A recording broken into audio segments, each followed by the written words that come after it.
absolutely amazing what the nature provides for our oral hygiene if you are in a survival or in a bushcraft situation.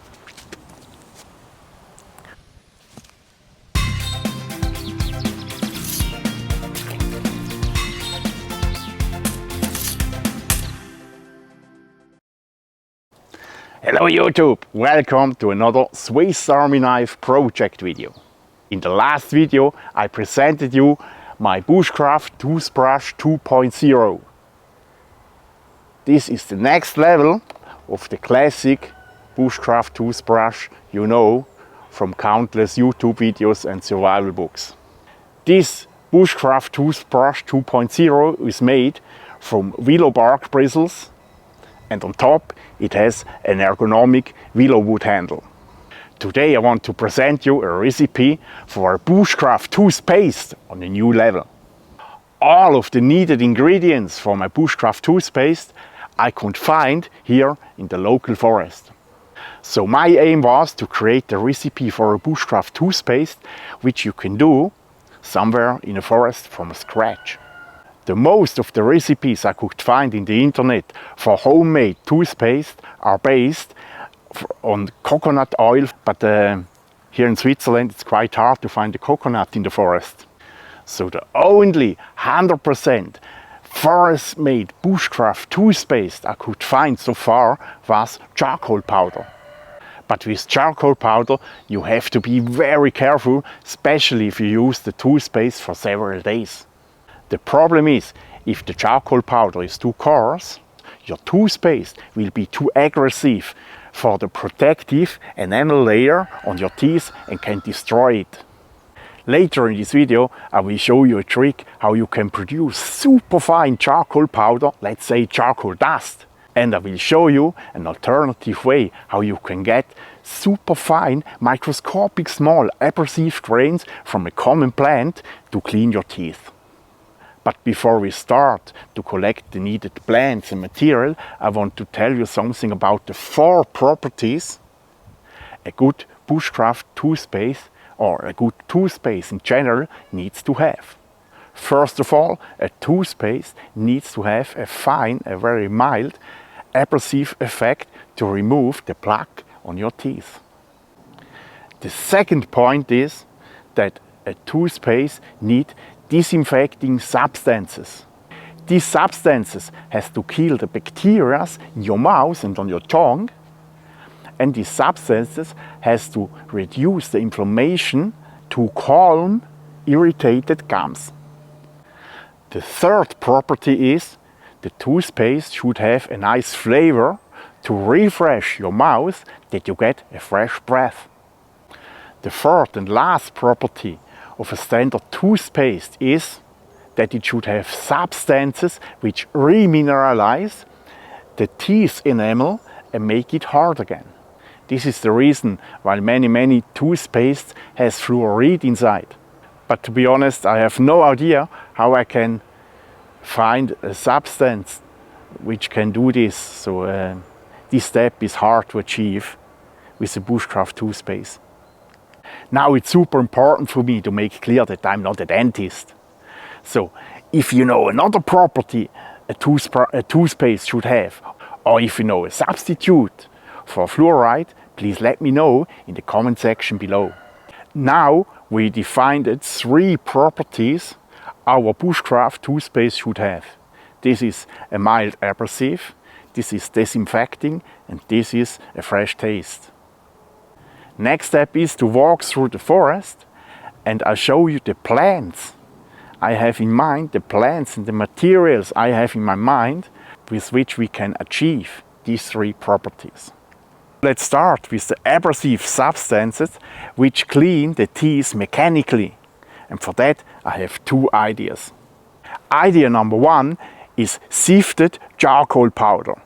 First I grind a piece of a charcoal as fine as possible with a stone.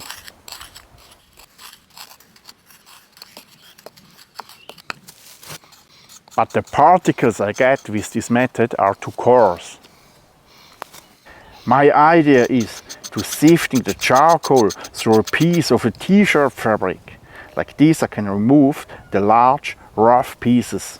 What you receive is more or less a charcoal dust. In my opinion, it is extremely important that the charcoal dust is as fine as possible. Like this, you reduce the risk to scratch your teeth enamel. Charcoal powder has also the advantage that it binds toxins. If you are in the situation that you have to use the toothpaste for several days, I recommend to go another way. The second idea is to use stinging nettle leaves.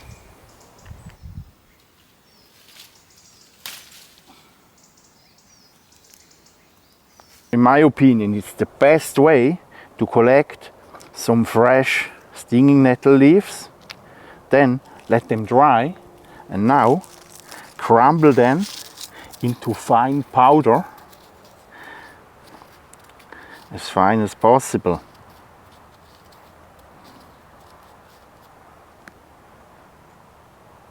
If you don't have the time to dry them, you can also use it like this. Stinging nettle has a lot of silica and other mineral crystals in the leaves. These minerals act as super gentle abrasive powder in your toothpaste. So these are my two ideas for the abrasive substances you can find in the forest. Now let's go over to the second property we defined it. The plants and materials we are looking for now should be antibacterial and anti-inflammatory. And my first idea, the first plant which has this property, you have already seen. This is the stinging nettle. Because this super plant has also ingredients which fight against inflammatory, and it has also ingredients which should help to stop bacteria. My second idea is resin from conifers. So in my case, I will use spruce resin. On another YouTube video I learned that already many thousand years ago, people chewed spruce resin to clean food particles from their teeth. The resin contains natural tannins, which act as powerful bacteria killer. And on top, the substances from spruce resin should straighten the gums and fight about bad breath. My problem was that I didn't have a good idea how I can pulverize the resin to mix it into the toothpaste. That's why I tried to make super fine shavings from fat wood and mix these shavings into the toothpaste.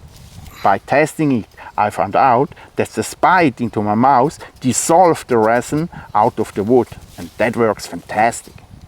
So my first idea for antibacterial and anti-inflammatory substances was stinging nettle leaves. The second idea was resin or fat wood.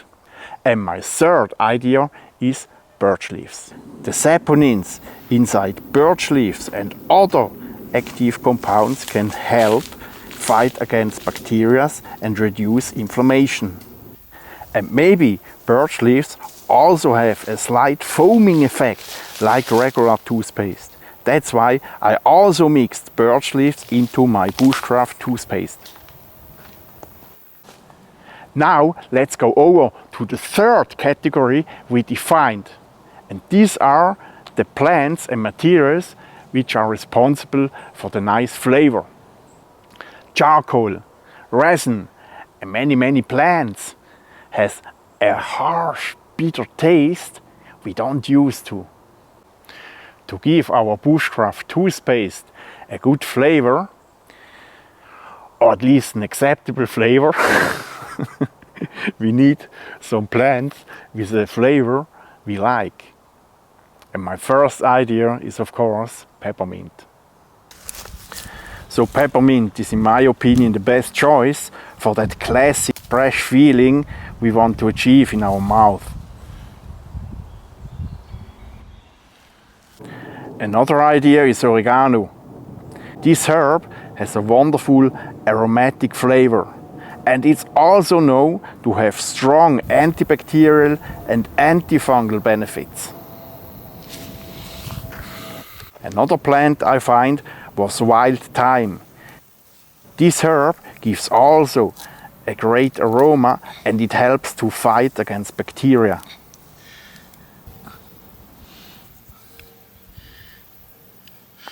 Another plant that can help to make the toothpaste taste much better are fresh spruce shoots. The young needles of the fir trees often have a wonderful fresh lemony taste. And on top, spruce shoots helps to reduce bacteria and reduce inflammation. There are for sure 1,000 plants more which are also good in the toothpaste. If you have a very good idea, please let me know in the comment section below. And for sure, in your specific situation, you have to work with the plants and material you find in your bushcraft or survival situation. For doing this video, I didn't have the time for let the plants dry and crumble them to a fine powder. That's why I show you now how I use these plants fresh.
Absolutely amazing what the nature provides for our oral hygiene if you are in a survival or in a bushcraft situation.